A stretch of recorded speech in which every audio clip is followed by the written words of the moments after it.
ಹೊರಡಿಸ್ಬಿಟ್ಟು ಸ್ವಇಚ್ಛೆಯಿಂದ ಕೊಟ್ಟಿರ್ತಕ್ಕಂಥ ಈ ಭೂಮಿ ಹಂಚಿಕೆಯಲ್ಲಿ ಕರ್ನಾಟಕ ನಿವೇಶ ಹಂಚಿಕೆಗಳು ಪ್ರೋತ್ಸಾಹದಾಯಕ ನಿವೇಶ ಹಂಚಿಕೆಗಳು 1991 ರೂಲ್ಸಲ್ಲಿ ರೂಲ್ 8ಅಲ್ಲಿ ಒಂದು ಕ್ಲಾಸ್ ಬರುತ್ತೆ. ಯಾರೇ ಒಬ್ಬರು ವ್ಯಕ್ತಿ ಸ್ವಇಚ್ಛೆಯಿಂದ ತನಗೆ ಹಂಚಿಕೆಯಾದಂಥ ನಿವೇಶನಗಳನ್ನು ಸರೆಂಡರ್ ಮಾಡಿದಲ್ಲಿ ಪ್ರಾಧಿಕಾರವನ್ನು ಅಕ್ಸೆಪ್ಟ್ ಮಾಡಿಕೊಂಡು ಕಮಿಷನರ್ ಅವ್ರಿಗೆ ಅಥಾರಿಟಿ ಇರುತ್ತೆ. ಸೆಕ್ಷನ್ 13ನಲ್ಲಿ ಕೂಡ ಆ್ಯಕ್ಟಲ್ಲಿ ಆ ಅಥಾರಿಟಿಯನ್ನು ಅವರು ಎನ್ಕ್ಯಾಶ್ ಮಾಡಿಕೊಂಡು ಎಂಫಸೈಸ್ ಮಾಡಿ ಅದನ್ನ ಪ್ರಯೋಗ ಮಾಡಿಬಿಟ್ಟು ಅದರಲ್ಲಿ ಅಧಿಕಾರವನ್ನು ಚಲಾಯಿಸಿ ಅವರು ಆದೇಶ ಮಾಡ್ತಾರೆ. ಆ ಆದೇಶದ ಮೇಲೆ ಸೆಕ್ರೆಟರಿ ನನ್ನನ್ನು ಇದೊಂದು ಸೇಲ್ ಡೀಡ್ ಕ್ಯಾನ್ಸಲೇಷನ್ಗೆ ನನಗೆ ಆಥರೈಸ್ ಮಾಡ್ತಾರೆ. ಆನಂತರ ನಾನು ಹೋಗ್ಬಿಟ್ಟು ಸಬ್ ರಿಜಿಸ್ಟರ್ ಆಫೀಸಲ್ಲಿ ಆ ಒಂದು ಕ್ಯಾನ್ಸಲೇಷನ್ ಪ್ರೊಸೀಜರ್ಗೆ ನಾನು ಮೂಡಾವತಿಯಿಂದ ಮಾಡಿ ಈಗ ನಮ್ಮ ಸುಪರ್ದಿಗೆ ತಗೊಳ್ಳೋಕ್ಕೆ ಕ್ರಮ ವಹಿಸ್ತಾ ಇದ್ದೀನಿ. ಮಾಲೀಕರು ಬಂದಿಲ್ಲ, ಅದನ್ನ ಪ್ರೈವೇಟ್ ಅಟೆಂಡೆನ್ಸ್ ತೊಗೊಳ್ಳೋಕ್ಕೆ ಅವ್ರಿಗೆ ಪ್ರಾವಿಷನ್ಸ್ ಇದೆ ಅಂತೆ. ಸೊ ಅವರು ಸಬ್ ರಿಜಿಸ್ಟರ್ ಅವ್ರು ತೊಗೊಳ್ಳೋಕ್ಕೆ ಅವ್ರ ಹತ್ರ ಹೋಗಿದ್ದಾರೆ ಈಗ. ಅಲ್ಲ, ಅದು ಅವ್ರನ್ನೇ ಕೇಳಬೇಕು. ನಾನು ಮೂಡ ಸಂಬಂಧಪಟ್ಟಿದ್ದು ಮಾತ್ರ ನಾನು ಹೇಳಬಲ್ಲೆ. ಅಲ್ಲ, ನಾನು ಜುಲೈ 3ನೇ ತಾರೀಕು ಇಲ್ಲಿ ಬಂದು ಜಾಯ್ನ್ ಆಗಿದ್ದು. This is I am new to urban development. ಇಲ್ಲಿ ಬಂದಾದ್ಮೇಲೆ ಇದೇ ಫಸ್ಟ್ ಪ್ರಕರಣ. ಅಲ್ಲ ಸರ್, ಇಬ್ಬರು ಸಮ್ಮುಖದಲ್ಲೇ ಆಗಬೇಕು ಅನ್ನೋದಿದೆ. ಸೊ ಒಬ್ಬರೇ ಅವರು ನನಗೆ ಸಬ್ ರಿಜಿಸ್ಟರ್ ಹೇಳಿದ್ರು, ಅದಕ್ಕೆ ಪ್ರಾವಿಷನ್ಸ್ ಇದೆ ಅಂತೆ. ಪ್ರಾವಿಷನ್ಸ್ ಇದೆ, ಪ್ರೈವೇಟ್ ಅಟೆಂಡೆನ್ಸ್ ತಗೊಳ್ಳೋಕೆ ಪ್ರಾವಿಷನ್ಸ್ ಇದೆ ಅಂತ ಹೇಳಿದರೆ ಹೆಚ್ಚಿನ ಮಾಹಿತಿಗೆ ತಾವು ಅವ್ರನ್ನೇ ಕೇಳಲ್ಲ. ಅದೇ ಈಗ ಹೋಗಿದ್ದಾರೆ ತಗೊಳ್ಳೋಕೆ.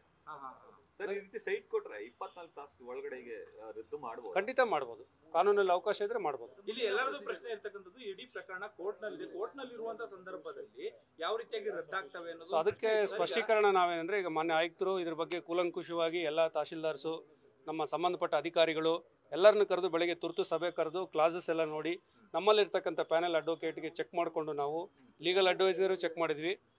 ಯಾವುದೇ ರೀತಿ ಬೈಂಡಿಂಗ್ ಇಲ್ಲ as of now. Section rule 8 ಕೆಳಗಡೆ ಯಾರೇ ಒಬ್ಬರು ಸರೆಂಡರ್ ಮಾಡಿದ್ರು ಅದನ್ನ ಅಕ್ಸೆಪ್ಟ್ ಮಾಡ್ಬೋದು. ಇದರಿಂದ ನಮಗೆ ಏನಂದರೆ ಆರ್ಥಿಕವಾಗಿ ಒಂದು ಲಾಭವೂ ಆಗುತ್ತೆ ಪ್ರಾಧಿಕಾರಕ್ಕೆ. ಅದನ್ನು ನಾವು ಮಾನ್ಯ ನ್ಯಾಯಾಧೀಶರ ಗಮನಕ್ಕೂ ತರ್ತೀವಿ, ಜೊತೆ ಲೋಕಾಯುಕ್ತ ಗಮನಕ್ಕೂ ತರ್ತೀವಿ, ಸರ್ಕಾರ ಗಮನಕ್ಕೂ ತರ್ತೀವಿ. ತಗೊಳ್ಳೋದಕ್ಕಿಂತ ಮುಂಚೆ ಅವ್ರ ಪರ್ಮಿಷನ್ ಅಗತ್ಯ ಇರೋದಿಲ್ವಾ ಅಂತ ಕ್ಲಾಸ್ ಅಲ್ಲಿ ಯಾವುದು ಅದ್ರ ಬಗ್ಗೆ ಇಲ್ಲ. ಸೆಕ್ಷನ್ ರೂಲ್ ಅಲ್ಲಿ ಇಲ್ಲಿ ನಾನು ಹೊಸಬ ಈ ಕಚೇರಿಗೆ, ಇಲ್ಲಿ ಒಂದು ಸಬ್ ರಿಜಿಸ್ಟರ್ ಆಫೀಸ್ ಮಾಡಿದರೆ ಸ್ಪೆಸಿಫಿಕ್ ಆಗಿ ಮೂಡ ಕೇಸಸ್ನ ರಿಜಿಸ್ಟರ್ ಮಾಡಕ್ಕೆ ಮಾಡಿದ್ದಾರೆ.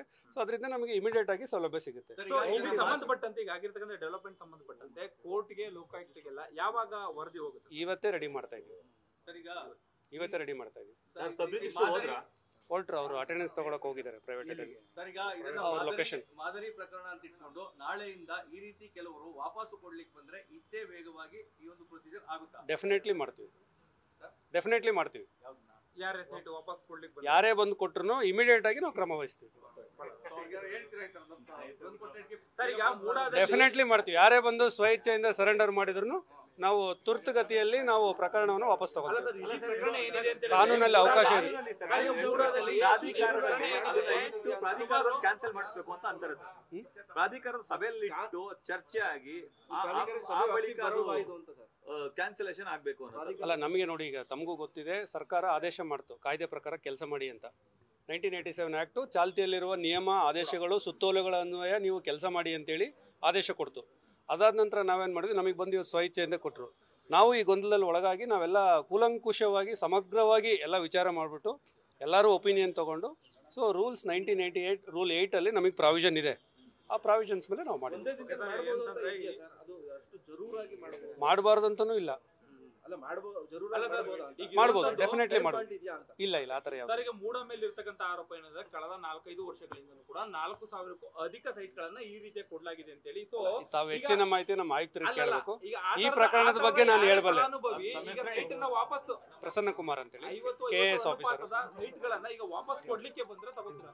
ತಾವು ದಯವಿಟ್ಟು ಹೆಚ್ಚಿನ ಮಾಹಿತಿಗೆ ನಮ್ಮ ಆಯುಕ್ತರಿಗೆ ಕೇಳಿ. ಈ ಒಂದು ಪ್ರಕರಣ ಬಗ್ಗೆ ನಾನು ಏನು ಮಾಡ್ತಾ ಅದ್ರ ಬಗ್ಗೆ ನಾನು ಮಾಹಿತಿ ಹೇಳ್ತೀನಿ. ನ್ಯೂಸ್ ಫಸ್ಟ್, ನಿರ್ಭೀತಿಯಿಂದ ನಿಮ್ಮ ಪರವಾಗಿ.